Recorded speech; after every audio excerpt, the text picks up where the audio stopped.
Nintendo has given us our first official look at the live-action Legend of Zelda movie, Activision Blizzard's use of AI is raising red flags in Congress, and someone buried Concord in a pet cemetery, it came back to life, and now Sony's lawyers are coming after it with a baseball bat. I'm Tom Jorgensen, and this is your Daily Fix.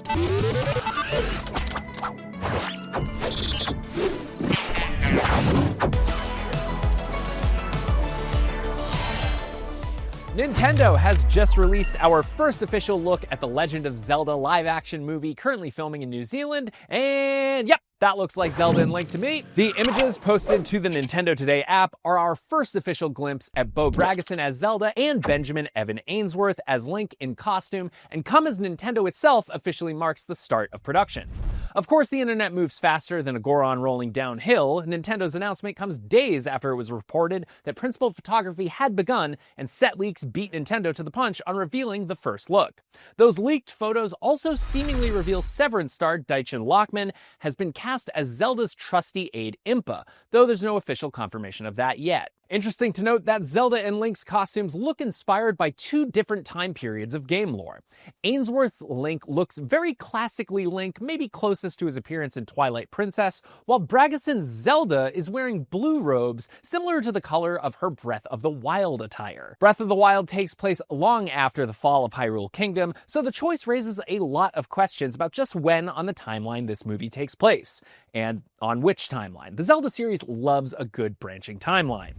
Also, keep in mind, it is very possible the movie will keep it simple by ignoring the timeline entirely and instead cherry-pick characters, plot points, and ideas from the games as needed to tell a coherent story. That's how adaptation works. Kingdom of the Planet of the Apes director Wes Ball is directing the live-action Legend of Zelda movie from a screenplay by Jurassic World writer Derek Connolly, and it's currently on track to be released on May 7th, 2027. A date reasserted by Nintendo this month as it teases plans for a, quote, consistent release cadence of video game movies over the next few years, following the box office success of the Super Mario Bros. Movie. As for the next Nintendo movie, that's the Super Mario Galaxy movie, out on April 3rd, 2026. Let us know what you think of our first look at live-action Zelda and Link down in the comments.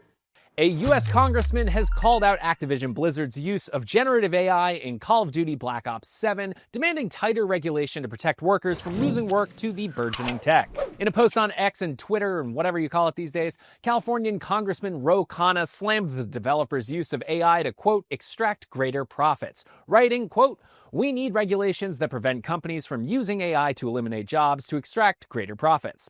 Artists at these companies need to have a say in how AI is deployed. They should share in the profits, and there should be a tax on mass displacement," end quote. In a follow-up tweet, Khanna added that there should be tax reforms to discourage excessive automation, and that guardrails should be put in place to protect worker input prior to deployment, not a Luddite complete ban, adding, quote, "support unions and workers to bargain for workers benefiting from productivity gains."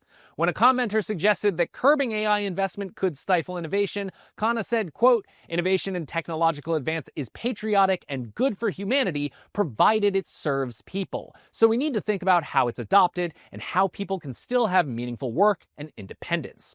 Congressman Khanna isn't the only one speaking out on the matter. When Call of Duty Black Ops 7 launched last week, players promptly took to social media to complain about AI-generated images they had found throughout the game, primarily focusing on calling card images with a Studio Ghibli-esque art direction, following a trend of AI Ghibli images from earlier this year. Activision, for their part, acknowledged its use of, quote, "a variety of digital tools, including AI tools," in Call of Duty Black Ops 7, saying they, quote, "empower and support our teams to create the best gaming experiences possible for our players. Our creative process continues to be led by the talented individuals in our studios," end quote. This isn't the first time Call of Duty has come under fire for AI usage. This exact scenario played out back in February when Activision admitted that it had used generative AI in the development of Black Ops 6, including for a zombie Santa loading screen that angry fans referred to as, quote, "AI slop." They probably said way nastier stuff, but we'll leave it there for now. Call of Duty Black Ops 7 is out right now. We gave the campaign a 6 out of 10, with our reviewer saying it's, quote, "a wild one thanks to the scope of its ambition, but the big swings it takes don't always land, leaving it in an uneven step down from last year." Check back in the coming days for our final scores on the multiplayer and zombie modes. And finally today, Sony has issued takedown notices for videos showcasing Concord Delta, the fan-led revival of the canceled live service PlayStation game released last year. PlayStation's quickly binned hero shooter Concord stands as one of the biggest flops in video game history, with disastrously low player numbers on launch, and Sony pulled the game offline just 2 weeks after that launch, with one estimate suggesting it sold just 25,000 copies.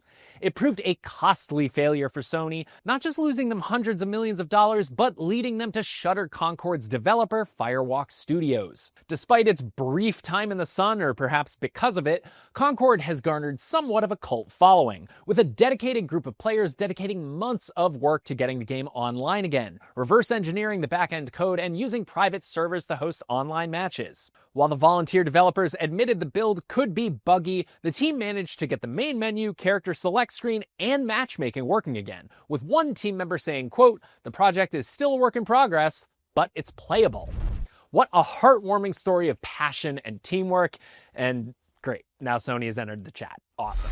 As videos of the project went mainstream, Sony's lawyers bravely jumped into action to protect their dead IP with copyright notices to the fan project's developers, who seemed keen to make clear their attempt only provides server access to players who had legitimately bought the game, rather than anyone using or sharing copyrighted files, or, more plainly, people that pirated it.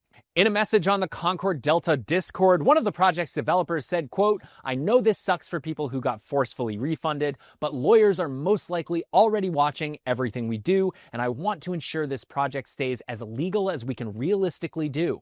We will be removing any posts containing links to copyrighted files." Despite this, however, the group leaders have now paused invitations as a result of the, quote, "worrying legal action." Hey, here's a crazy idea. When a game is dead, just give it to the players, or don't let it completely go to waste. There is a precedent here. Back in 2018, Epic Games canceled its action MOBA Paragon, but made the source code and hundreds of character models and the environments from the game available for free, so people could use them to make their own games. Hey man, look, I love tax write-offs as much as the next billion-dollar company, but it feels like we as gamers shouldn't be cool with getting hyped up for months or years to invest our own time and money into a game once it launches, and then being expected to just say, oh well, once all that hype gets flushed down the toilet because the reception didn't meet the publisher's expectations. And not for nothing, Sony, but less than 1 week removed from Valve's absolute monster of a hardware reveal seems like a pretty dumb time to be openly antagonistic towards gamers who want to be spending time on your platform. I'm just saying. And that is your fix for Friday, November 17th, 2025. If you're looking for something to play that supports a good cause, head to IGN's sister site Humble, and you can grab Total War Warhammer 3, Another Crab's Treasure, No More Heroes 3, Etrian Odyssey HD, Pharaoh A New Age, Synergy, Spin Hero, and Paleo Pines for just $14.99. Best of all, every purchase supports No Kid Hungry, a nonprofit that provides meals to students in need across the US. And if you're looking for something else to watch, check out our theories on what Zelda games could be adapted into this new live-action movie, and while you're at it, check out our feature on the top 100 best Nintendo games of all time. I've been Tom Jorgensen, and this has been your Daily Fix. See you next time.